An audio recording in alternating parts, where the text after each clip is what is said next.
தட்டி தமிழ்ல மெசேஜ் கொடுக்குறது. ஸோ தமிழ்ல வார்த்தைகள் ஏதோ பிழை இருந்தால் மன்னித்து கொள்ளவும். போன வாரம் நம்ம வந்து கிறிஸ்மஸ் கேரல்ஸ்க்காக கூடியிருந்தோம். 1ஆம் தேதி ஈவினிங் 7 மணிக்கு நம்ம கூடியிருந்தோம். அப்போ அந்த நேரத்தில் வந்து என்னை எம்சி பண்ணி சொல்லியிருந்தாங்க. ஸோ எம்சி பண்ண சொல்லும் போது ப்ரிப்பரேஷன் இஸ் மஸ்ட், ஆயுத்தப்படுத்தணும். நான் ஆயுத்தமே படாமல் இங்கே வரும்போது அப்புறம் என் மனைவி வந்து எனக்காக கொஞ்சம் ஆயுத்தப்படுத்தி ஒரு பேப்பரில் எழுதி கொடுத்துருந்தாங்க. ஸோ அதில் வந்து அட்வென்ட்டு அவங்க அதோட அர்த்தம் என்னன்ட்டு அவங்க வந்து எனக்கு எழுதி அவங்க அனுப்பி கொடுத்துருந்தாங்க. ஸோ எனக்கு உண்மையாக சொல்ல போறோம்னா அட்வென்ட் என்னன்னு போன வாரம் தான் தெரிஞ்சது. ஸோ அட்வென்ட் இது வந்து என்னன்னா, இட் இஸ் த ப்ரிப்பரேஷன், வருகையின் ஆயத்தம். It is the preparation for the coming. அப்போ இது வந்து ஒரு லாட்டின் வேர்ட் இது. அப்போ இந்த இடத்துல வந்து இது வந்து it talks about the birth of Christ, preparation for the birth of Christ. இயேசு கிறிஸ்து இந்த உலகத்துல பிறக்கிறதுக்கு முன்னாடி வந்த அந்த ஆயுத்தங்கள். அப்புறம் it also talks about the second coming of Christ, ரெண்டாவது வருகை, கர்த்தரோட ரெண்டாவது வருகை பத்தி இது பேசுகிறது. So advent is the arrival, வருகை, கர்த்தரின் வருகை பத்தி இது பேசிக்கொண்டு இருக்கிறது. So அந்த இடத்துல நான் வாசிக்கும் போது என் கண்கள் வந்து அந்த செகண்ட் கம்மிங்ட்டு அந்த வார்த்தை வந்து என் மனதுக்குள்ள ஆழமாய் அது பேசிக்கொண்டு இருந்தது. So இன்னைக்கு நம்ம வந்து நம்ம ஆயத்தப்படுத்தி கொண்டு இருக்கிறோம். நம்ம ஒரு வீட்டுல நம்ம வந்து கிறிஸ்மஸ் ட்ரீ வைக்கிறோம், நம்ம பலகாரம் பண்றோம், நிறைய விதத்துல நம்ம கேரல்ஸ் போறோம். ஒரு வீட்டுக்குள்ள நம்ம கேரல்ஸ் போறோம். நிறைய இடத்துல நம்ம ஆயத்தப்படுத்தி கொண்டு இருக்கிறோம். So we are preparing ourselves for the celebrating the Christmas. So it is even more important, அதுக்கு இம்பார்ட்டன்டா we also need to prepare ourselves for the second coming of Christ. அப்போ கர்த்தரின் இரண்டாவது வருகைக்கு நாமளே ஆயத்தமா இருக்கிறோமா? இன்னைக்கு அந்த கேள்வி நம்ம let's ask one another, are we prepared? I want you to turn around and say, are you prepared for the coming of Christ? வெக்கப்படாதீங்க, பக்கத்துல இருந்து கேளுங்க. இன்னைக்கு வந்து வெக்கப்படாம கேளுங்க. Are you prepared? The question today is, are you prepared? So இந்த இடத்துல நம்மளுக்கு இன்னைக்கு கர்த்தர் கொடுக்கிற வார்த்தை ப்ரிப்பரேஷன், ஆயுத்தப்படுத்துதல். அப்புறம் ப்ரிப்பேர். அப்புறம் அந்த ப்ரிப்பரேஷனுக்கு என்ன தேவை? இன்னைக்கு நம்ம வாழ்க்கையில நம்ம ஆயத்தப்படுத்துற கர்த்தரின் வருகைக்கு, நம்ம கிறிஸ்மஸ் செலிப்ரேஷனா இருக்கட்டும், இல்ல கர்த்தரின் வருகைக்கா இருக்கட்டும், நம்ம are we prepared? இன்னைக்கு let's ask ourselves the question, where are we stand? இன்னைக்கு நான் எங்க என் வாழ்க்கையில நின்று கொண்டு இருக்கிறேன்? இன்னைக்கு நான் வந்து கர்த்தர் வருகைக்கு நான் ஆயத்தமா இருக்கிறேனா, இல்ல இன்னுமே வாழ்க்கையில நான் தூங்கி கொண்டு ஒரு மூலையில உட்கார்ந்து இருக்கிறேனா? So that is the question we need to ask. அப்போ இந்த கொஸ்டின் கேட்கும் போது நான் ஆயத்தமா இருக்கிறேனா என்றா, எதற்காக நான் ஆயத்தமா இருக்கிறேன்? இன்னைக்கு the church is moving towards அறுவடை. நம்ம ஹார்வெஸ்ட் நோக்கி இந்த சர்ச் போய் கொண்டு இருக்கிறது. அப்போ as a church நம்ம ஒரு வார்த்தை சொல்லும் போது, you and me are the body of Christ. அப்போ ஒரு ஆலயம் என்பது நீங்களும் நானும் சேர்ந்து இருப்பதுதான் ஒரு ஆலயம். அப்போ அந்த ஆலயத்துல நம்ம ஒரு அறுவடைக்காக நம்ம தயார்படுத்தி கொண்டு இருக்கும்போது, the question is, are we being left behind? நான் அப்படியே ஓரமா ஒதுங்கி கொண்டு அப்படியே பார்த்து கொண்டு இருக்கிறேனா, or am I a partaker? நான் சேர்ந்து அதற்காக என்னைய நானே அந்த ஆலயத்தோட சேர்ந்து நானே என்னை ஆயத்தப்படுத்தி கொண்டு இருக்கிறேனா? So that is the question that we are gonna ask us today. So today, my dear brothers and sisters, we are called to prepare ourselves. ஆயத்தப்படுத்துறதுக்காக நம்ம அழைக்கப்பட்டிருக்கிறோம். So what are we called to prepare? Prepare for the harvest. How do we prepare for the harvest? We need to rise up to serve God. கர்த்தரை சேவிக்கிறதுக்கு நாம் ஒருவரும் நம்ம வந்து spectators, நம்ம வந்து பார்வையாளர்களா இல்லாதபடி ஒருவரும் நம்ம கர்த்தரை சேவிக்கிறதுக்காக இன்னைக்கு கர்த்தர் நம்மளை அழைக்கிறார். டு ப்ரிப்பேர் ourselves, ஆயத்தப்படுத்துறதுக்காக கர்த்தர் உங்களையும் என்னையும் இன்னைக்கு எழும்பி பிரகாசி என்று, to shine the light that has been upon you. It is not just for you. உனக்கு மட்டுமல்ல, அது உன்னை சார்ந்து இருக்கிறவங்களுக்கு நீ சேர்ந்து அவங்களுக்காக நீ பிரகாசி என்று கர்த்தர் சொல்கிறார். இந்த வார்த்தையை நான் ப்ரிப்பேர் பண்ணும்போது கர்த்தர் எனக்கு கொடுத்த வார்த்தை மலாக்கி chapter 3, 3வது அதிகாரம் 16 இருந்து 18. Malachi chapter 3 verse 16 to 18. முதலாவதாக 16வது வசனம் நாம் வாசிக்கலாம் இப்போது. அப்பொழுது கர்த்தருக்கு பயந்தவர்கள் ஒருவரோடொருவர் பேசிக் கொள்வார்கள். கர்த்தர் கவனித்து கேட்பார். கர்த்தருக்கு பயந்தவர்களுக்காகவும் அவருடைய நாமத்தை தியானிக்கிறவர்களுக்காகவும் ஞாபக புஸ்தகம் ஒன்று அவருக்கு முன்பாக எழுதப்பட்டிருக்கிறது. Thank you, sister. இந்த இடத்துல ரெண்டு விஷயம் இருக்கிறது. Those who fear the Lord and honored his name. அப்புறம் இந்த இடத்துல வந்து இந்த ரெண்டு point, those who fear the Lord and honored his name. So அதே மாதிரி நம்ம வசனம் 18வது போகும்போது நம்ம அது பின்னாடி நம்ம will be going, அதுல என்ன போட்டிருக்குன்னா those who serve God and those who do not. So இன்னைக்கு நம்ம இத பத்தி தான் நம்ம பார்க்க போறோம். Those who feared God, those who honored him. So அப்பனா வந்து இன்னைக்கு நேத்திக்கு சடனா வந்து எனக்கு என்ன ஆச்சுன்னா, லைக் சடனா வந்து எனக்கு தோணுச்சு, என்ன ரொம்ப நாளா நம்ம எக்ஸசைஸே பண்ணலன்னு சொல்லிட்டு உடனே வெயிட் எல்லாம் தூக்கிட்டு நான் எக்ஸசைஸ் பண்ண ஆரம்பிச்சிட்டேன். அது என்ன ஆச்சுன்னா சடனா நைட்டு வந்து சுளுக்கு பிடிச்சிருச்சு. ஸோ ஒரு இது எதுக்கு நான் சொல்றேன்னா, when we have a race, ஒரு ஓட்ட பந்தயம்ட்டு வரும்போது it is important for us to be ready. அப்ப இது எப்படி நம்ம ஆயத்தப்படுத்துறோம்னா, we need to make ourselves fit. அப்ப இதுல ரெண்டு வார்த்தை இருக்கிறது. ஆயத்தப்படுத்துறது வந்து என்னன்னா நம்மள ஃபிட்டா வைக்கிறது. It is the first thing. Next ஃபோக்கஸ்டா இருக்கணும். ஃபோக்கஸ் இல்லாட்டி என்ன ஆகுதுன்னா நம்ம ரைட்டா பார்ப்போம், லெஃப்டா பார்ப்போம், பாதை இருக்கிற பாதையை தவறி நம்ம வெளியில வந்துருவோம். So today the point that we need to understand is when we prepare ourselves we need to be fit. ஒரு ரேஸ்ன்ட்டு இருந்தாலே we need to be fit. அப்புறம் அதுக்கு ஃபோக்கஸ் வேணும். நம்ம ஒரு ட்ரெயினுக்கு தண்டவாளம் விட்டு வெளியில போனா என்ன ஆகும்? அது விபரீதமா அது ஒரு இடத்துல போய் முடிஞ்சிடும். அது it goes into distraction. So today God is calling us, are you fit and are you focused to prepare yourself for the work God has given in your life? So preparation to serve starts with the fear of God and honoring God. சங்கீதம் 111:10 அது நம்ம வாசிக்கலாமா? சங்கீதம் 111:10. கர்த்தருக்கு பயப்படுவதனாலே ஞானத்தின் ஆரம்பம், அவருடைய கற்பனைகளின்படி செய்கிற யாவருக்கும் நற்புத்தி உண்டு, அவர் புகழ்ச்சி என்றென்றைக்கும் நிற்கும். ஆமென். சோ இன்னைக்கு ஃபர்ஸ்ட் பாயிண்ட் பார்க்கும்போது ஃபியர் ஆஃப் த லார்ட். அப்போ நம்மளுக்கு ஒன்னு தெரியும். இன்னைக்கு நிறைய நேரத்துல இன்னைக்கு யாராவது ஒருத்தங்க கிட்ட போய் கேட்டீங்கன்னா, brother are you ready, are we prepared, the first thing is எனக்கு ஒண்ணுமே தெரியாது பிரதர், எனக்கு இது எப்படி பண்ணணும், ஹார்வெஸ்ட்னு சொல்றாங்க, ஹார்வெஸ்ட்னா என்ன பிரதர்? அந்த மாதிரி இன்னைக்கு நம்ம நிறைய நம்ம மத்தியில நமக்குள்ள ஒரு கேள்வி கேட்கிறோம் நம்ம. அப்ப இன்னைக்கு நம்ம சர்ச் ஒரு ஆலயமா நம்ம வந்து இன்னைக்கு அறுவடைக்காக தயாராகி கொண்டு இருக்கும்போது முதலாவது நம்ம என்ன பண்ணணும்னா we need to ask God for the wisdom.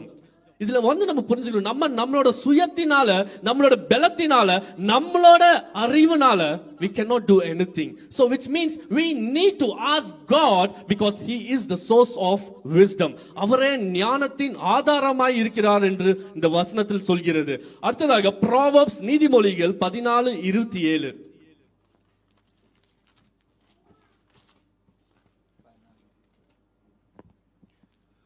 கர்த்தருக்கு பயப்படுதல் ஜீவ ஊற்று, அதனால் மரண கண்ணிகளுக்கு தப்பலாம். அப்போ இந்த இடத்துல வாழ்வின் ஊற்று, it is the life giving, it is the life source of life ன்னு சொல்ற. அப்போ the fear of the Lord, இந்த இடத்துல ரெண்டு விஷயம் பார்க்கிறோம். one, he is the source of wisdom. அப்ப யாருக்கு இந்த wisdom கிடைக்குது? கர்த்தர்கிட்ட கேட்கிறவனுக்கு, பயந்து நடக்கிறவனுக்கு இந்த wisdom, God gives this wisdom upon him. அடுத்ததாக we see the fear of the Lord is a fountain of life, வாழ்வின் ஊற்று. அப்போ இன்னைக்கு நம்ம வாழ்க்கையில நம்ம தயார்படுத்துறோம், நம்ம வந்து we say fear of the Lord. அப்ப அநேக பேர் என்ன நினைக்கிறாங்க, fear of the Lordனா ஏதோ வந்து ஐயோ கர்த்தருக்கு முன்னாடி நம்ம வந்து இந்த சன்னிதானத்துல வந்து நம்ம உடனே கைகுப்பி. The fear is what you are inside. வெளிப்படையான ஒரு வெளியில நம்ம வெளி வேஷம் அல்ல, அது உள்ள உங்க மனதுல எப்படி, how do you acknowledge God? அப்போ ஒரு காரியம் நம்ம வாழ்க்கையில செய்யும் போது are we asking God, அவரோட பலத்துக்காக நம்ம கேட்கிறோமா, அவரோட ஞானத்துக்காக கேட்கிறோமா, இல்லாட்டி are we asking him for the is like ஆண்டவரே இது எனக்கு ஒண்ணுமே தெரியாது, I don't know what to do, you guide me. So the first thing is the fear of the Lord, and that is where we start our preparation. அப்போ fear is not just trembling. ஏதோ யாரோக்கு முன்னாடி நம்ம ஒரு அதிகாரத்துக்கு முன்னாடி இருக்கும்போது அப்படியே கால் நடுங்குவோம். ஆனா உள்ள சில பேர் என்ன நம்ம நினைப்போம்னா, இவரெல்லாம் ஒரு வேலையே இல்லை, இந்த ஆளுக்கு இப்படிதான் சொல்லி நம்ம மனசுக்குள்ள திட்டுவோம். சோ வெளிப்படையா நம்ம நிறைய நேரத்துல நடிச்சு கொண்டு இருக்கிறோம். ஆனா உள்ள அந்த அதே மனுஷனை நம்ம வேற விதமா நம்ம ஒரு எண்ணங்கள்ல யோசித்து கொண்டு இருக்கிறோம். So today God is saying it is not the outward appearance of fear, but it is the respect, மரியாதை, பயபக்தி, அவரின் சக்தியின் பிரமிப்பு, and அவரோட அதிகாரம். It is the respect, reverence, awe of his power and authority upon each and every one of us. That is the true fear of the Lord. அப்போ today in many of our life, many of us are unprepared. So அப்போ நம்ம இன்னைக்கு சில பேர்கிட்ட இன்னைக்கு ஏன் இன்னைக்கு ஆலயத்துக்கு வரல, எனக்கு மூடு சரியில்லைன்னு சொல்லுவாங்க சில பேர். சோ அப்ப இல்லாட்டி சில பேர் சொல்லுவாங்க, அவர் அந்த பிரதர் அந்த சிஸ்டர் இப்படி சொல்லிட்டாரு. So the problem here is we are so focused on the people around us that we lose the focus, the fear of God. என் ஆண்டவருக்காக நான் சேவிக்க இங்க வருகிறேன், என் ஆண்டவருக்காக நான் இங்க வருகிறேன். So the thing is, instead of looking at God, we look at man, we look at circumstances, we look at our own flesh. நம்ம மாம்சத்தின்படி நம்ம திசை மாறிக்கொண்டு நம்ம அநேக சாக்கு போக்கு சொல்கிறோம். So next, why you didn't come to church? டயர்டா இருக்கு. அந்த மாம்சத்தின் நம்ம சர்ச்சுக்கு போனோம்னா டயர்டா இருக்குன்னு நமக்குள்ள நிறைய பிரச்சனைகள் வருது. பிரதர் நான் காலையில கிளம்பிட்டேன் பிரதர், ஆனா ஒரு பூனை கிராஸ் ஆயிடுச்சு, இல்லாட்டி எனக்கு ஒரு பிரச்சனை ஆயிடுச்சு, அது ஒரு பிரச்சனை ஆயிடுச்சுன்னு சொல்லி இன்னைக்கு அநேக பேர் நிறைய சாக்கு புக்கா சொல்லிட்டு இருக்காங்க. But today the thing is we need to understand, do you have the fear of the Lord? கர்த்தருக்கென்று உள்ள அந்த மரியாதை, the respect, the awe of his power, அவரோட அந்த பயபக்தி, the reverence to his name, the authority, அவரோட அதிகாரத்தை. If you really fear him, no matter what, எது தடையா வந்தாலும், I know that my God will take care of me. So that is what is the fear of the Lord. இன்னைக்கு அதுதான் உண்மையான தேவ பயம். That is what we need to understand. We cannot be just outward. It is not the outward appearance, but is the inner respect, the inner reverence, the inner seeing God. He is a mighty God. He has everything in his control. He reigns over heaven and earth. Our ulagathiyum he reigns over. So we need to understand who he is, and then we need to understand we are his creation, and we need to have that fear. அப்போ சங்கீதம் 128 வசனம் 1, அது யாராவது வாசிக்கிறீங்களா? கர்த்தருக்கு பயந்து அவர் வழிகளில் நடக்கிறவன் எவனோ அவன் பாக்கியவான். எவனோ அவன் பாக்கியவான். கர்த்தருக்கு பயந்து. அப்போ இந்த இடத்துல என்ன சொல்றேன்னா, what we need to have is a sensitive spirit. The verse says, blessed are all who fear the Lord and walk in obedience to him. அப்போ இது வெளிப்படையான அந்த ஃபியர் இல்ல. It is when we respect ஒரு மனிதனை நம்ம உண்மையா நேசித்தா நம்ம எப்படி அவங்களுக்கு முன்னாடி நம்ம எப்படி இருப்போம். ஏதோ பிரச்சனை ஏதோ இருந்துச்சுன்னா, சொல்லுங்க பிரதர், சொல்லுங்க சிஸ்டர், ஏதோ உங்களுக்காக பண்ண. அப்போ கடவுள் நம்மள படைத்த ஆண்டவருக்கு மேல when we have the fear of the Lord, we will walk according to obedience to him. அப்ப அவர் சொல்றத நம்ம கேட்போம், அவர் சொல்றத நம்ம செய்வோம். So today we need to understand, blessed is, அந்த வசனம் சொல்றது blessed are all, எல்லாரும் யார் யாரெல்லாம் கர்த்தருக்கு பயந்து நடக்கிறாங்களோ ஆசீர்வதிக்கப்பட்டவர்கள், and who walk in obedience to him. So இதுக்கு தேவையான இது we need to be sensitive. அப்போ உணர்வு உள்ள ஆவி நம்மளுக்கு தேவை. அநேக நேரத்துல என்ன ஆகுதுன்னா, இவர் தானே இவர் வேலையே இதுதான், இதே சொல்லிக்கிட்டே தான் இருப்பாரு. பாஸ்டருக்கு இதே தான் வேலை, இவருக்கு இதுதான் வேலை, அதனால அதுதான் சொல்லுவார். So we become so insensitive. அப்போ அந்த கர்த்தரின் வார்த்தைக்கு கொடுக்க வேண்டிய அந்த கனம், அந்த மரியாதை we fail to give, and we become so insensitive. அது காதுக்குள்ள கேட்டு கேட்டு கேட்டு கேட்டு we just leave it out on the other side. Today God is saying the fear of the Lord, blessed, நீ வாழ்க்கையில ஆசீர்வதிக்கப்படணுமா, you need to walk in obedience. அவருக்கு கீழ்ப்படிந்து நீ நடக்க வேண்டும். உன் வாழ்க்கையில நீ ஆசீர்வாதம் காண்பாய். அப்போ this is the fear. First you need to have the fear so that you can obey him, you can walk in obedience to him. See, நம்ம வாழ்க்கையில இன்னைக்கு எங்க போனாலும், ஒரு நியூஸ் ஓபன் பண்ணாலும் இல்ல வெளியிலேயே போனாலும் ஒரே பிரச்சனை தான். வேர்ல்டு பார்த்தா வேர்ல்டுல இங்க சண்டை நடக்குது, அங்க சண்டை நடக்குது, எல்லா பிரச்சனையிலேயே போயிட்டு இருக்கு. அப்புறம் we need to understand. அப்ப இந்த பிரச்சனையில மத்தியில் நம்ம என்ன ஆறோம், ஐயோ இங்க போன பிரச்சனை அங்க போன பிரச்சனை, நாளைக்கு என்ன ஆகும், நாளைக்கு என் வேலைக்கு என்ன ஆகும், நாளைக்கு என் ஆகாரத்துக்கு என்ன ஆகும், என் பிள்ளைங்களை எப்படி நடப்பேன், இப்படி நடப்பேன். நம்மளோட பிரச்சனை என்னன்னா, நம்ம கர்த்தரை பயப்படுறது விட்டுட்டு நம்ம வாழ்க்கையில அடுத்தது என்ன அதை பார்த்து நம்ம பயந்துட்டு இருக்கோம். See, the fear of the Lord is the beginning of wisdom. அப்போ wisdom is coming from God, but instead of asking God for the wisdom to lead our life, we are just leading our life by our own knowledge. இந்த இடத்துல we have to be very sensitive. Are we asking God for the wisdom for God to lead us in our daily family life or in our daily personal life? Or are we just, ஐயோ நாளைக்கு என்ன பண்ணணும், இன்னைக்கு வேலைக்கு இவ்வளவு பண்ணுமா, over time பண்ணுமா, இது பண்ணணுமா, நாளைக்கு இவ்வளவு சேர்த்து வைக்கணுமா? It is our own thoughts. அப்ப அந்த தாட்ஸ் குள்ளேயே இன்னைக்கு சிக்கிக்கொண்டு அநேக நேரத்துல we forget to understand that our God, நம்மளோட கர்த்தர், he has the authority over heaven and earth. So which means you and me need to acknowledge who God is in our life, and when we acknowledge him and when we ask him, we see the blessings that comes in our life. We see how God is leading us beautifully. இன்னைக்கு அழகா ரெண்டு பேர் சாட்சி சொன்னாங்க. உண்மையா I was thanking God for the beautiful testimony. See, when you step up, it is not you. எனக்கு இது பண்ண முடியுமா, எனக்கு இது பண்ண தெரியுமா. சிஸ்டர் சொன்னாங்க, எனக்கு இது பேசணுமா, எனக்கு எப்படி பேசணும்னு எனக்கு முன்னாடி தெரியலன்ட்டு. பிரதர் சொன்னாங்க, எனக்கு ரெண்டு வார்த்தைக்கு அப்புறம் ரெண்டு லைனுக்கு அப்புறம் எனக்கு எப்படி எழுதணும்னு தெரியல. But when he asked God, when we pray, God gives us the wisdom. So that is the thing. Today God is calling, first you fear him. உன்னோட வாழ்க்கையில கர்த்தருக்கு பயந்து கீழ்ப்படிந்து நடந்து போ. அந்த இடத்துல you will see God leading you, God raising you, and God blessing you in your life. So today நம்ம என்னன்னா, நம்மளோட இந்த உலக பிரகாரமான பயத்தை, நாளைக்கு என் பிள்ளைங்களை எப்படி நான் கரை சேர்த்து வைக்க போறேன், நாளைக்கு நான் எப்படி நான் என் வேலையில அடுத்த பொசிஷனுக்கு வர போறேன். இன்னைக்கு கர்த்தர் கேட்கிற ஒரே காரியம் என்னன்னா, நீ அவருக்கு பயந்து அவருக்கு கீழ்ப்படிந்து அவர் காட்டின பாதையில நீ நட. கர்த்தர் உன்னை உயர்த்துவார், கர்த்தர் உன்னை ஆசீர்வதிப்பார், கர்த்தர் உன்னை he will bless you when you walk in the obedience that God is calling you to do. So next, let us look at honoring God. So today now we just saw fear of God. So fear of God is not the outward fear that we need. அந்த வெளிப்படையான இது இல்ல பயம் அல்ல, அது உள்ளான பயம். The respect, the reverence, the awe of his power and the authority. That is the fear that we need to have, and he is the source of life, he is the source of wisdom. அடுத்ததாக honoring God. கர்த்தரை எப்படி நம்ம கனப்படுத்துறது. So today we see நம்ம அநேக அவர் மேல் நம்பிக்கை வைத்து அவர் காட்டின வழியில் அவர் வார்த்தைப்படி வாழ்வது. That is how you honor God. இன்னைக்கு it is not it is like, how do you honor God? இன்னைக்கு there is too many things that is diluting how do we honor God. இப்படி பண்ணா அப்படி பண்ணா இல்ல. Only one thing, honor God by listening to his word. Honor God by walking in the path that is calling you, and honor God by hearing the word and obeying the word that is inside you. இன்னைக்கு என்னன்னா, வார்த்தையை விட்டுட்டு அநேக நேரத்தில் நம்ம வெளியில போயிட்டு நான் கர்த்தரை நான் இப்படி மகிமைப்படுத்துறேன் அப்படி மகிமைப்படுத்துறேன். கர்த்தர் அது today God is asking, is it what I've asked you to do? இததான் நான் உன்கிட்ட நான் இப்ப செய்ய சொன்னேனா?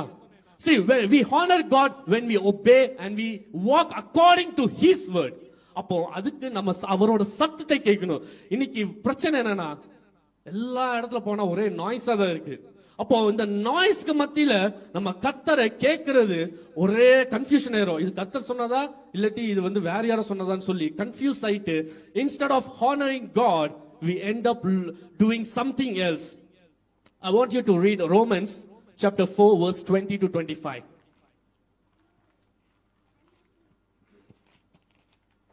ரோமர் 4வது அதிகாரம் 20 25 வரை. தேவனுடைய வாக்குத்தத்தத்தை குறித்து அவன் அவிசுவாசமாய் சந்தேகப்படாமல் தேவன் வாக்குத்தத்தம் பண்ணினதை நிறைவேற்ற வல்லவராய் இருக்கிறார் என்று முழு நிச்சயமாய் நம்பி தேவனை மகிமைப்படுத்தி விசுவாசத்தில் வல்லவனானான். ஆகையால் அது அவனுக்கு நீதியாக எண்ணப்பட்டது. அது அவனுக்கு நீதியாக எண்ணப்பட்டது என்பது அவனுக்காக மாத்திரமல்ல, நமக்காகவும் எழுதப்பட்டிருக்கிறது. நம்முடைய கர்த்தராகிய இயேசுவை மரித்தோரிலிருந்து எழுப்பினவரை விசுவாசிக்கிற நமக்கும் அப்படியே எண்ணப்படும். அவர் நம்முடைய பாவங்களுக்காக ஒப்பு கொடுக்கப்படும் நாம் நீதிமான்களாக்கப்படுவதற்காக எழுதப்பட்டும் இருக்கிறார். ஆமென். Thank you sister. So இந்த இடத்துல நம்ம பார்க்கிறோம் ஆபிரகாம் அவனோட நம்பிக்கை he didn't waver regarding the promise of God but strengthened அவனோட faith he strengthened his faith. கர்த்தர் அவனுக்கு ஒரு promise கொடுத்தார். And then what happened was he continued to strengthen his faith. He didn't waver but he strengthened and gave glory to God. அப்ப கர்த்தருக்கு அவர் மகிமை செலுத்தினார். How? கர்த்தர் அவன் வாழ்க்கையில ஒரு வாக்குத்தத்தம் கொடுத்தார். அந்த வாக்குத்தத்தனால அவர் அவரோட நம்பிக்கை he continued to strengthen his faith. அவரோட நம்பிக்கையை அவர் பலப்படுத்தினார். And when he strengthened his faith, we see that he glorified God through the faith he had in God. So today, you see, we need to understand, brothers and sisters, 1 Corinthians chapter 6 verse 20, it says, you and me have been, like God has given a prize for you and me today. So today, we are called to honor God. How? See, நம்ம வாழ்க்கையில எல்லாரும் வாழ்க்கையில நம்ம God has given a promise. நான் இது வாழ்க்கையில செய்வேன்ட்டு. ஆனா என்ன ஆகுதுன்னா நேரம் ஆக ஆக என்ன ஆண்டவரே இவ்வளவு நாள் ஆயிடுச்சு நீங்க சொல்லி ஒண்ணுமே வாழ்க்கையில நடக்கலையே. I have been through that. நான் பர்சனலா சில நேரத்துல நான் ரொம்ப சோர்ந்து போயிருந்தேன். சில காரியங்கள் கர்த்தர் என்னோட சொன்னார் நான் இது செய்வேன். ஆனால் நேரம் ஆக ஆக I was like என்ன ஆண்டவரே I don't see anything ஒண்ணுமே நடக்கிற மாதிரி தெரியலையா ஆண்டவரேன்னு சொல்லிட்டு என்னோட நம்பிக்கை லைட்டா it started wavering. But then God said I will do it in my time. நீ உன்னோட டைமை பார்த்து நீ யோசித்து கொண்டு இருக்காத இது என்னோட நேரத்துல நான் உனக்கு நான் செய்வேன் என்று சொன்னது நான் செய்வேன் கண்டிப்பாக. அப்போ then what happened is when I went through the trials, when I went through the tribulations, அது வாழ்க்கையில நான் நடந்து கொண்டு போக நிறைய பிரச்சனைகள் போராட்டங்கள் எல்லாமே ஒரு வாழ்க்கையில முன்னாடி ஒரு செவர் மாதிரி தான் இருந்துச்சு. அதுக்கப்புறம் அந்த செவருக்கு அப்புறம் I don't know what is there. எனக்கு அதுக்கப்புறம் என்ன நடக்க போகுது எனக்கு ஒண்ணுமே தெரியாது. ஆனால் அது மூலமாய் கர்த்தர் என்னை கட்ட ஆரம்பித்தார். நீ இதெல்லாம் பார்க்காத நீ என்னைய மட்டும் பார். Just look at me and you walk. And when I started, he started building me. எல்லாம் என்னோட வாழ்க்கையில நான் கட்டி வைத்த அந்த எண்ணங்கள் நான் கட்டி வைத்த இதுதான் வாழ்க்கை இதுதான் இப்படிதான் இருக்குன்னு சொல்றது எல்லாம் இடித்து போட்டார். அப்புறம் then he started building me and then he started building me step by step.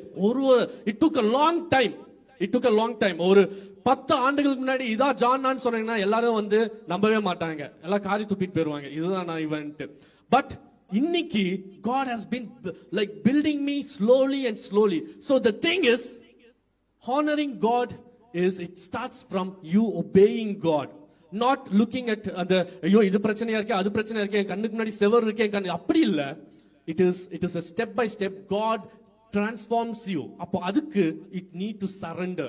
You need to surrender and allow God to work in your life. You see, God gave a promise word to Abraham and you see it took more than 25 years. இது ஒரு 25 ஆண்டு. The promise was there. It took 25 years for it to come to fruitfulness. அப்போ இந்த நேரம் எதுக்கு நம்ம இந்த கேட்கல எதுக்கு ஆண்டவரே கொடுத்துட்டு இவ்வளவு நேரம் இருக்கு. அப்போ that is where God is building people. So today we honor God. அந்த கொடுக்கப்பட்ட அந்த நேரத்துல you and me are called to build our faith. அது வேவர் பண்ணாதபடி அது இங்கேயும் அதையும் அது இந்த காத்து அடிக்கிற திசையில நம்ம திரும்பாதபடி we need to continue to build our faith so that we don't waver. I want you to take 1 Corinthians chapter 6 verse 19 and 20. உங்கள் சரீரமானது நீங்கள் தேவனாலே பெற்றும் உங்களில் தங்கியும் இருக்கிற பரிசுத்த ஆவியினுடைய ஆலயமாய் இருக்கிறது என்றும் நீங்கள் உங்களுடையவர்கள் அல்லவென்றும் அறியீர்களா? So இந்த இடத்துல நம்ம பார்க்கிறோம் honoring God with our bodies. See, the verse clearly says you are bought at a price and we are called to honor God. And today many times the fleshly thoughts, the fleshly temptations, the உலக பிரகாரமான வாழ்க்கையில நம்ம அநேக நேரத்துல நம்ம சரீரத்தை we are just losing it out and we fall into temptation. In 1 Corinthians chapter இப்போ வாசித்த வார்த்தையில நம்ம போனும் do you know that your bodies are temples of the Holy Spirit who is in you whom you have received from God. You were bought at a price, therefore honor God with your bodies. அப்போ நம்மளோட செயல்கள் நம்மளோட சிந்தனைகள் நம்மளோட வார்த்தைகள் நம்மளோட பார்வைகள் அது எந்த மாதிரி இருக்கிறது today? Are we honoring God with our bodies? Are we looking somebody ஒரு தப்பான எண்ணத்துல நம்ம பார்க்கிறோமா? இல்ல தப்பான வார்த்தைகள் நம்ம வாயிலிருந்து வருகிறதா? இல்ல தப்பான செயல்கள் நம்ம பண்றோமா? இல்ல உள்நோக்கத்தோட நம்ம யாருக்காவது நம்ம ஏதோ செய்றோமா? So today God is asking us to introspect us. See, God has bought us with a price and we need to honor அவர் நம்மள முழுமையாய் முழு சரீரத்தோட நம்ம அவரை கனப்படுத்தணும். So today let the words of our mouth, நம்ம வாயின் வார்த்தைகள், நம்ம பார்க்கிற பார்வைகள், நம்மளோட சிந்தனைகள், நம்மளோட செயல்கள், let it be to honor God. கர்த்தரை மகிமைப்படுத்துற மாதிரி let it be. So today God is asking, the second thing for honoring God is honor God with our bodies, through like speaking the truth, not the unwanted words. Seeing what God wants us to see, in the way He wants us to see. அவர் எப்படி நம்மள அது பார்க்க சொல்கிறாரோ, we need to see in that way. And doing what He has called us to do. அவர் என்ன செய்ய சொல்றாரோ அதன்படி நம்ம கேட்டு அதுபடி நம்ம செய்ய. எங்க நடக்க சொல்கிறாரோ, எந்த நேரத்துல நடக்க சொல்றாரோ அதன்படி நம்ம அந்த பாதையில நம்ம நடந்து போகணும். Let us not deviate away. Let us not dilute what God is giving, but let us listen, do and walk, see as per what God is asking us to do. So, இன்னைக்கு கனப்படுத்துறது God is obeying God, not letting unwanted thoughts, temptations, வார்த்தைகள் எல்லாம் நம்மள மீறி கொள்ளாதபடி, overtake பண்ணாதபடி, let us be careful in our ways. Today, especially for the youngsters here, the Bible verse clearly says, how does a வாலிபன் எப்படி அவன் தன் வலியை சுத்தமாக்கி கொள்கிறான்? Today, you need to understand what are you doing in your life today. Are you honoring God with what you are doing? You might be looking outwardly, you might show a lot of things, but you know what you're doing. You know what you're doing when nobody is watching. So today God is telling you, honor God with your bodies, in the word you talk, in the things that you do, in the what you see, and in the path that you're walking. So today, remember, honor God with your bodies. He has given a price for each and every one of us. He has bought you with a price. Next, I would like to take to 1 Corinthians chapter 10, verse 31. ஆகையால் நீங்கள் புசித்தாலும் குடித்தாலும் எதை செய்தாலும் எல்லாவற்றையும் தேவனுடைய மகிமைக்கென்றே செய்யுங்கள்.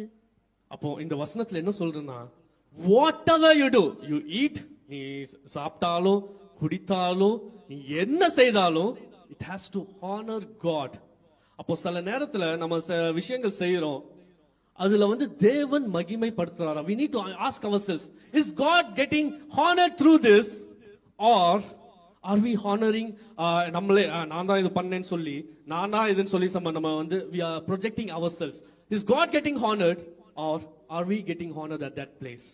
See, நம்ம மத்தியில I want to give this person, உங்களுக்கு எல்லாருக்கும் தெரியும், அவங்கள ஒரு சிஸ்டர் இருக்காங்க. எந்த விஷயம் வந்தாலும் அவங்க எல்லாருக்கும் சமைச்சு கொண்டு வந்துருவாங்க. அது it was நிறைய நேரத்துல நான் யோசிச்சிருக்கேன், எப்படி இவங்கனால முடியும்ட்டு, எப்படி இந்த பலம் இருக்கு. ஏன்னா எங்க வீட்டுல நாங்க ஒரு 2 பேர் ஒருத்தர் வீட்டுக்கு வந்தாலே 2 பேர் திணறிடுவோம், ஐயோ என்ன பண்ணணும் ஏது பண்ணணும் வாங்கணும் இது. பட் அவங்க ஒரு ஆலயத்துக்கு சமைக்கும் போது எல்லாத்துக்கும் சேர்ந்து சமைச்சு கொண்டு வந்துருவாங்க. Because we see that she's honoring God through the strength. It is not her strength. அவங்களுக்கு பலன் இல்ல, ஆனா கடவுள் அவங்களுக்கு அந்த பலனை கொடுக்கிறார். So which means you and me are called, whatever we do, we eat, we drink, or whatever we do, we need to honor God. So today you and me are called to honor God with our bodies, in the way we see, in the way we talk, in the path that we walk, and in the direction that He gives. அப்போ அதே நேரத்துல also whatever we do, நம்ம என்ன செயல் பண்ணாலும், let God's name be glorified through that. ரோமர் 12 வசனம் 1 வாசிக்கலாமா?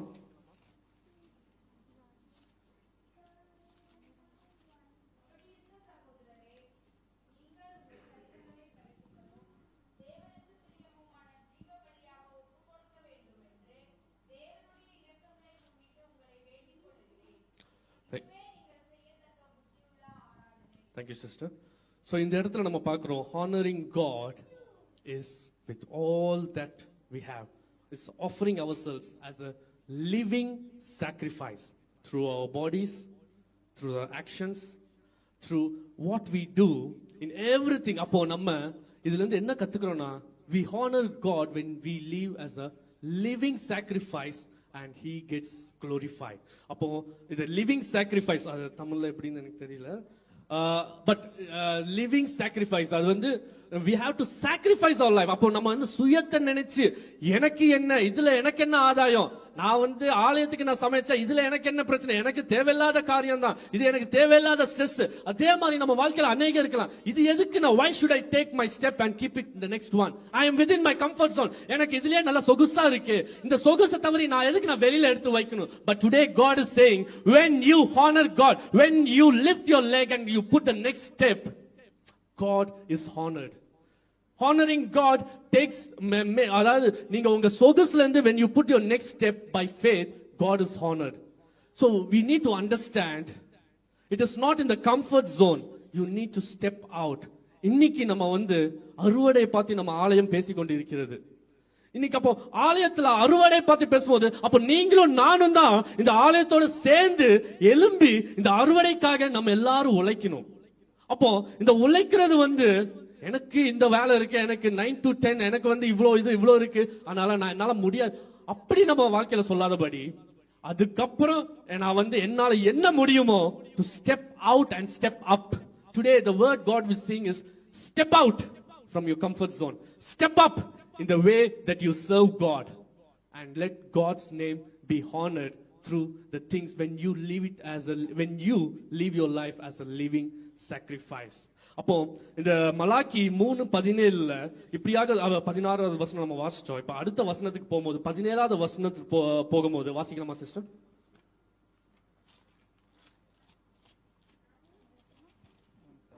மலாக்கி 3:17.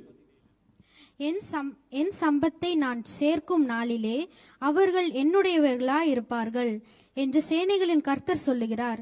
ஒரு மனுஷன் தனக்கு ஊழியம் செய்கிற தன்னுடைய குமாரனை கடாட்சிக்கிறது போல நான் அவர்களை கடாட்சிப்பேன். அப்போ சோ இந்த இடத்துல நம்ம பார்க்கிறோம், ஃபர்ஸ்ட் 16வது வசனத்துல பார்க்கிறோம், it talks about fear of the Lord, கர்த்தருக்கு பயப்படுறது and கர்த்தருக்கு கனம் கொடுக்கிறது. 2 பாயிண்ட் நம்ம பார்க்கிறோம். இந்த 2 நம்ம பண்ணும்போது இங்க கடவுள் என்ன சொல்றாருன்னா, you are my treasured possession. அது தமிழ்ல வந்து விலையேறப்பட்ட, you are my treasured possession, என்னோட பொக்கிஷம் நீங்க. அப்போ today my dear brothers and sisters, are you a treasured possession? So is your life a living sacrifice? நீங்க அந்த மாதிரி ஒரு வாழ்க்கையை வாழ்ந்து கொண்டு இருக்கிறீங்களா? Today God is saying, you are my treasured possession. Do you want to be a treasured possession in the eyes of the Lord? Rise up, serve him faithfully. It is not within your comfort zone, but step up and step out. And அவரை உண்மையாய் அவருக்கு கீழ்ப்படிந்த அந்த பயத்தோட அவர் கொடுக்க வேண்டிய அந்த கனம், அந்த மரியாதை அவர் கொடுத்து, இன்னைக்கு let us honor him. நம்மளோட முழு வாழ்க்கை, நம்மளோட வாழ்க்கை வாழ்ற வாழ்க்கை, let it honor God. And when we do that, today God is saying, you are my treasured possession. I want to read from யாத்திராகமம் 19:5. இப்பொழுது நீங்கள் என் வாக்கை உள்ளபடி கேட்டு என் உடன்படிக்கையை கைக்கொள்வீர்களானால் சகல ஜனங்களிலும் நீங்களே எனக்கு சொந்த சம்பந்தமாய் இருப்பீர்கள், பூமியெல்லாம் என்னுடையது. எனக்கு அன்பானவர்களே, நம்ம இந்த இடத்துல ஒரு point we need to understand. இந்த இடத்துல நம்ம எதுக்கு நம்ம இங்க வந்திருக்கிறோம், எல்லாம் நம்ம இங்க இந்த இடத்துல எதுக்கு நம்ம கூடி இருக்கிறோம்? நான் இந்தியால இருந்து வந்திருக்கிறேன், அநேக பேர் இங்க வந்து இந்தியால இருந்து தான் வந்திருக்கீங்க. இங்க நான் எதுக்கு வந்தேன்? நான் வேற ஒரு பிளானுக்காக தான் வந்தேன். ஆனா என்னோட பிளான் வந்து ஒண்ணுமே நடக்கல. Because God had a different plan for me. கர்த்தர் எனக்காக ஒரு டிஃபரண்டான ஒரு பாதையை வச்சிருந்தார். இதே தான் இன்னைக்கு நான் உங்களுக்கு விசுவாசிக்கிறேன். இன்னைக்கு உங்களோட வாழ்க்கையில அநேக பிளான் வச்சிருக்கலாம், but you have God has a different plan, and that is why he has brought you here. அதற்காக தான் உங்களை இன்னைக்கு அழைத்து இந்த இடத்துல கொண்டு வந்திருக்கிறார். அப்போ when we listen, இந்த இடத்துல வந்தது மட்டும் இல்லாதபடி கர்த்தருக்கு கீழ்ப்படிந்து நடக்கும்போது, today God is saying, you will be my treasured possession among all the people. எல்லா ஜனங்கள் மத்தியில you will be my treasured possession. See, யாருக்கும் இல்லாத ஸ்லாக்கியம் இன்னைக்கு உங்களுக்கு எனக்கு இருக்குன்னா, it is because God has called you, God has chosen you, and God has given a purpose for you and for me. So you and me need to be sensitive. உணர்வுள்ள ஆவியோட இருக்கணும். கர்த்தர் உங்களோட பேசிக்கொண்டு இருக்கும்போது you have to be sensitive. The word, when you speak the word, when God is speaking to you, you have to be sensitive. So today, let our lives, நம்மளோட வாழ்க்கை ஒரு ஜீவ பலியா இருக்கட்டும்.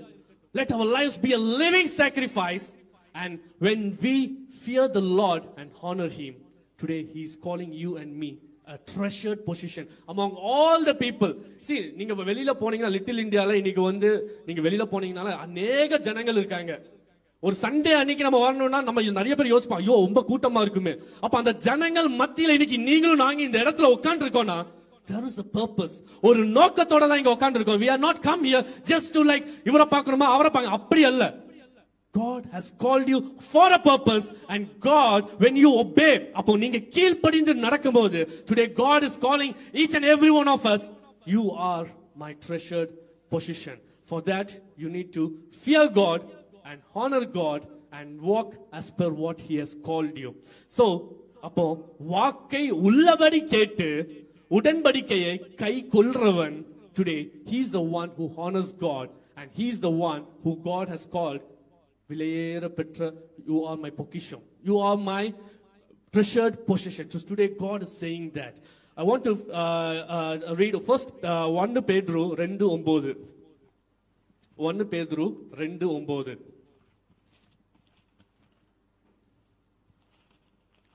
It is a promise, and I want you to receive this promise today.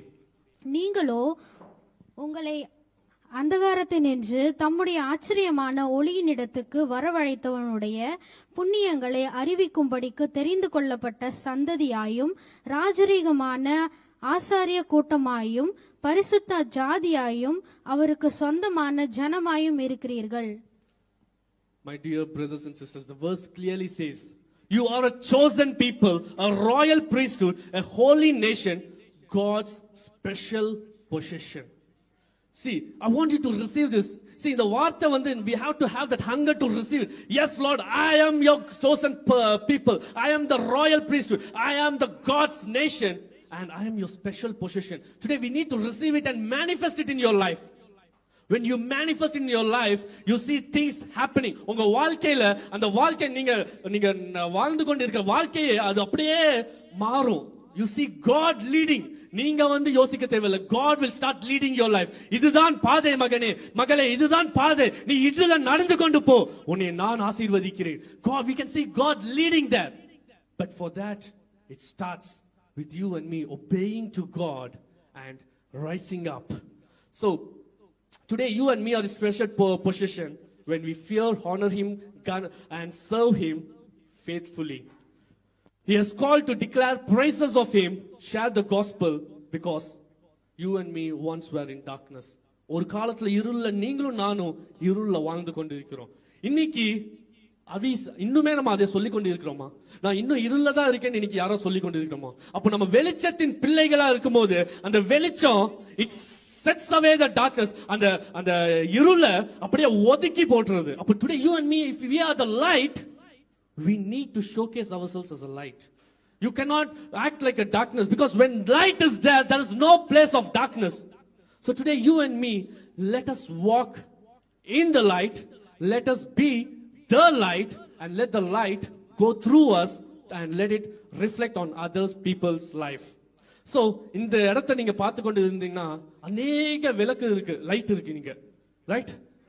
It's all temporary. இது கொஞ்ச நாளுக்கு தான். ஒரு இந்த மாசம் மேபி ஒரு 2-3 வாரம் இருக்குமா, அதுக்கப்புறம் இந்த லைட் எல்லாம் போயிடும். பட் காட் உங்களுக்கும் எனக்கும் கடவுள் ஒரு லைட் கொடுத்திருக்காரு, which cannot be taken out. So you need to accept that. Yes, I am the light and I will be the light. I will walk in the light and I will be a light for others. அப்போ இந்த light today you and me are called to absorb the light. அப்போ absorbing and also reflecting the light. சும்மா எனக்கு இந்த light, இந்த வெளிச்சம் எனக்கு இதுக்கு சம்பந்தம் இல்லைன்னு சொல்லி அப்படி இல்லாதபடி, நான் தேவனோட பிள்ளை. இந்த light when it shines, I will absorb the light and I will also reflect the light. எவ்வளவு பேருக்கு டைமண்ட் தெரியும்? எல்லாருக்கும் தெரியும், ரைட்?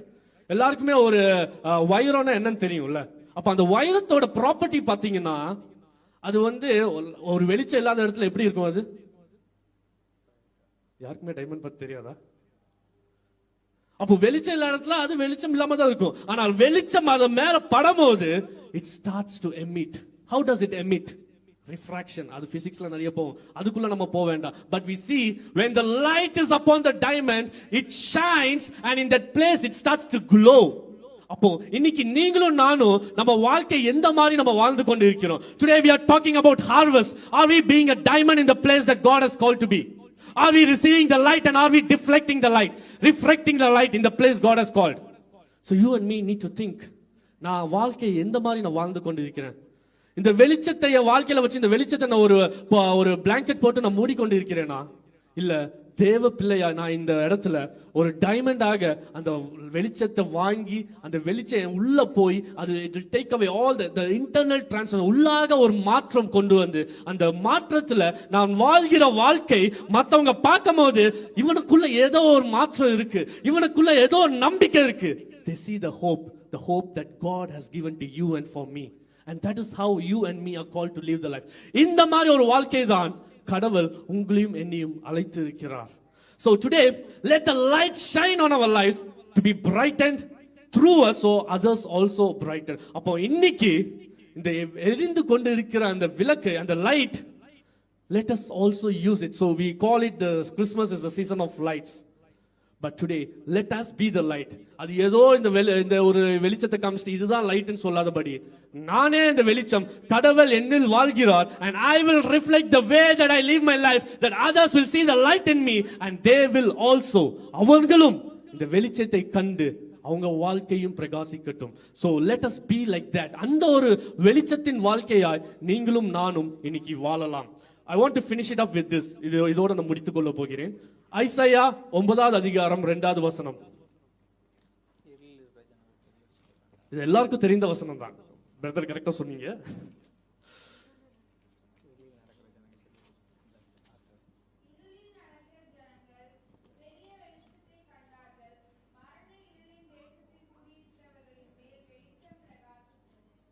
So ஒரு காலத்துல நம்மளும் இருள தான் இருந்தோம். There is light, and because of this light நம்மளோட வாழ்க்கையே பிரகாசமா இருக்கிறது. And today we are called to shine the light on others. மத்தவர்கள் மேல் அந்த பிரகாசத்தை நாம் இன்னைக்கு அது மத்தவங்க மேல் நம்ம பிரகாசிக்கிறதுக்காக God has given us strength. அதற்காக தான் உங்களையும் என்னையும் இன்னைக்கு தேர்ந்தெடுத்திருக்கிறார். அதற்காக தான் நாம் இங்க இருக்கிறோம். ஏதோ வந்தோம் போனோம் அப்படி அல்லாதபடி let us continue to rise up. இந்த அறுவடை காலத்தில் நீங்களும் நானும் இன்னைக்கு எந்திரிச்சு let us பிரகாசிக்கிறோம் இன்னைக்கு. That is what God is calling up. ஏதோ கிறிஸ்மஸ் வந்துச்சு, கேக்க வெட்டணும், இதை பண்ணோம் அதை பண்ணோம், தான் என்னையே நானே குடும்பம் நானே, அது மட்டும் நம்ம பார்க்காதபடி இந்த நேரத்துல நான் எப்படி எழுந்திருச்சு பிரகாசிக்க, மத்தவங்க வாழ்க்கையில எப்படி ஒரு பிரகாசத்தை கொண்டு வர, let that be the thirst today. Let us hunger for that.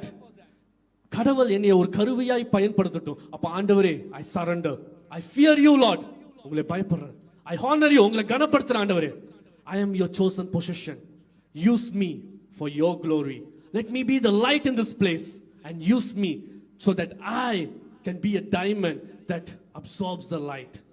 I can be a diamond that reflects the light. எனக்கு அன்பானவர்களே, ஒரு சின்ன காரியம் சொல்லணும். இந்த டைமண்ட் என்பது it doesn't come out easily.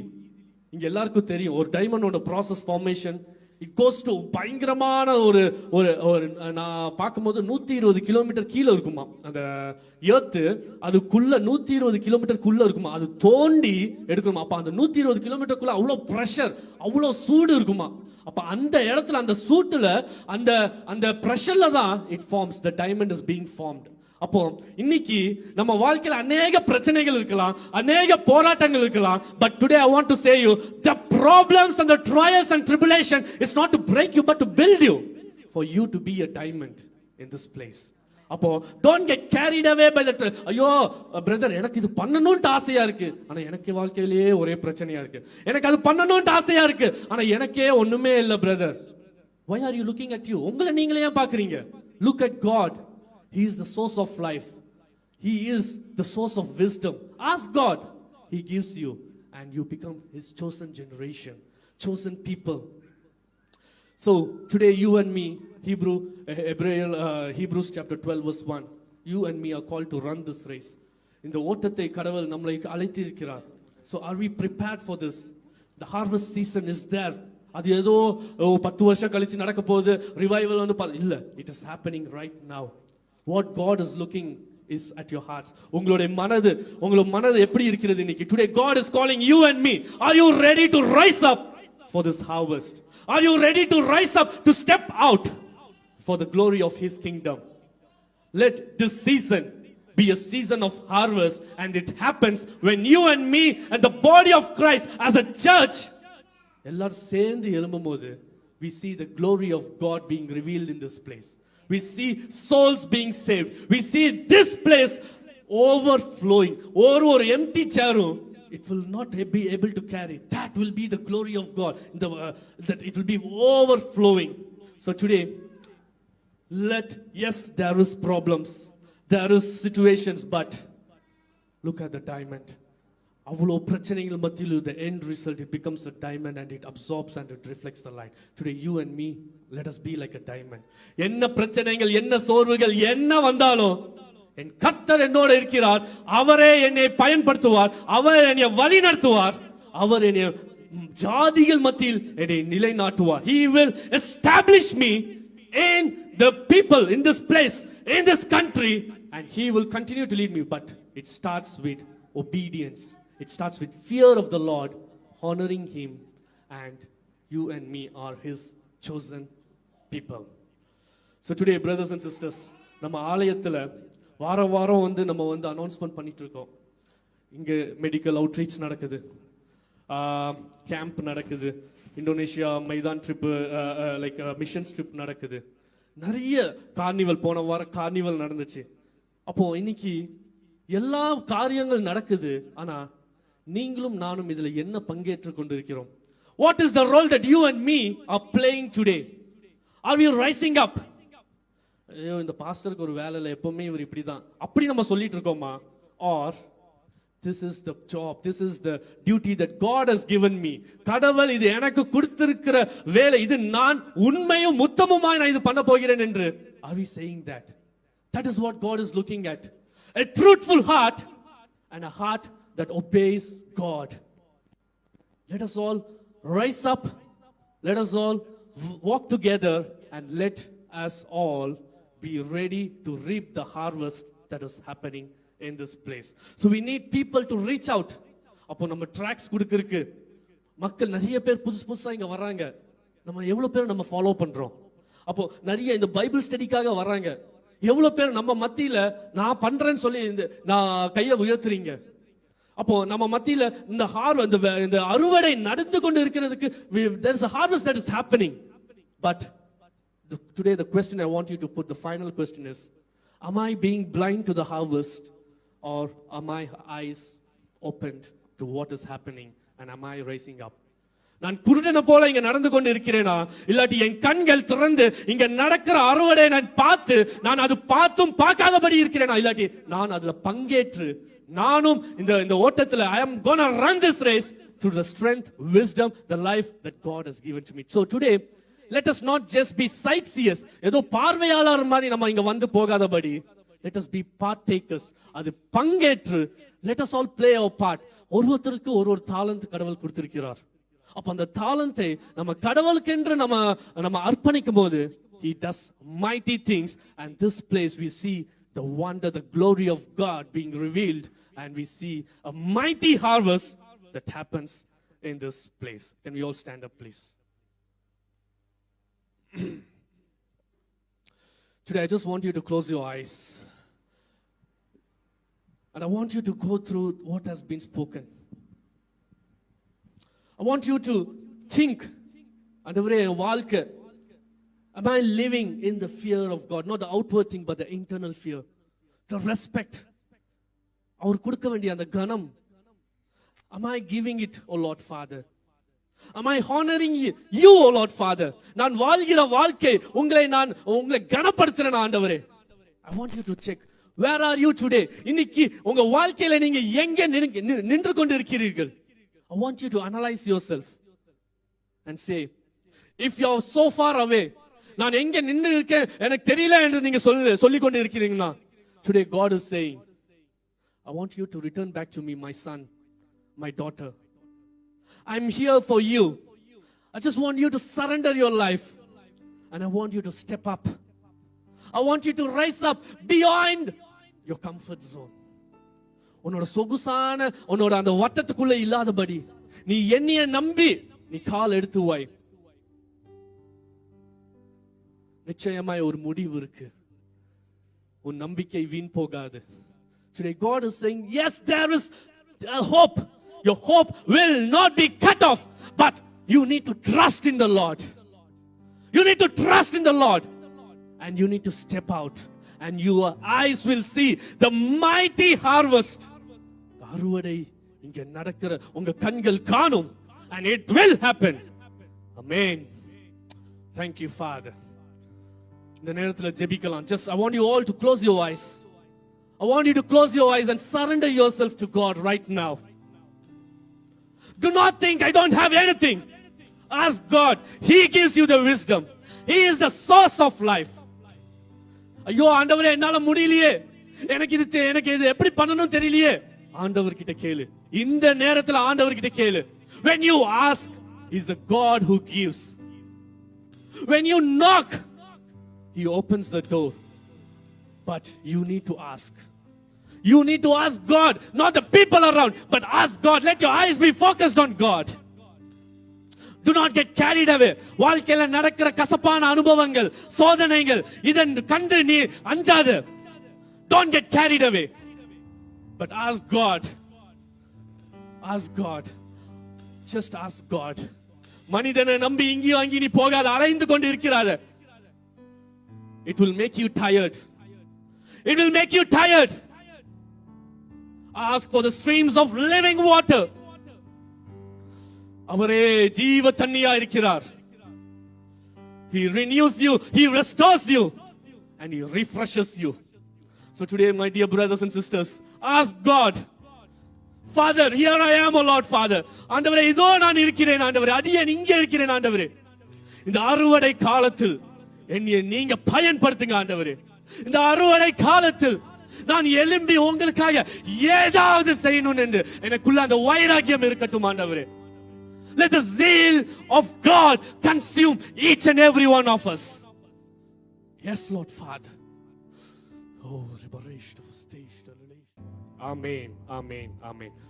God bless you all. Have a blessed week. Thank you.